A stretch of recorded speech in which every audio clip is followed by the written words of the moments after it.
பார்க்க தெரியல. ராமகிருஷ்ணன் போனதுக்கு அப்புறம் கல்கத்தாவே கும்பிட்டு அலையிறான், ராமகிருஷ்ணா ராமகிருஷ்ணா ராமகிருஷ்ணா. இருக்கும்போது பைத்தியம் தாக்கி. நீங்க எத்தனை பிரான்ச், எத்தனை கிளைகள், எத்தனை பள்ளிக்கூடங்கள் ராமகிருஷ்ணர் பேர்.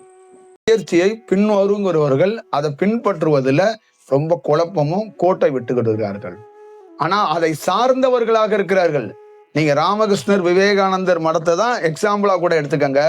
ஒருத்தரும் ராமகிருஷ்ணர் விவேகானந்தருடைய அந்த செயலில் போய் நனையல. அதை நடத்துறாங்க, அதை ஒரு ட்ரஸ்ட் மாதிரி, ஒரு ஆர்கனைசேஷன் மாதிரி நடத்திக்கிட்டு இருக்கிறாங்க.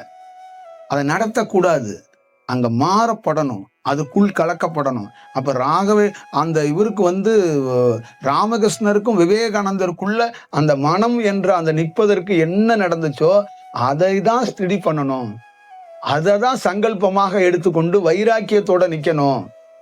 அதுக்குள்ள மிஸ் ஆகுது, அதை எங்களால ஒன்றும் பண்ண முடியல. அப்ப உருவாகின நாங்க போராடி நாங்க உருவாகி நாங்க மட்டும் நிக்கிறோம். நாங்க கொடுத்த கோட்பாடுகள் இருக்கு, அதை பின்தொடர்ந்து வருவீங்க, உங்ககிட்ட சேஞ்ச் இல்ல.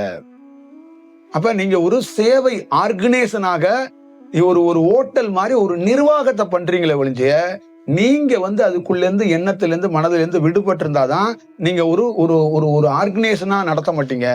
ஒரு ஆசிரமங்கிறது ஆர்கனைசேஷனா நடக்கக்கூடாது அப்படிங்கிறாங்க. அது ஆர்கனைசேஷன் கிடையாது, சுவாமி தோற்றி வைத்தார், அதை நாங்க பார்த்துக்கிட்டு இருக்கோங்கிறது ஆர்கனைசேஷன் ட்ரஸ்டா தான் இருக்கு. அது இப்படி இருக்கக்கூடாது, அது இயல்பாக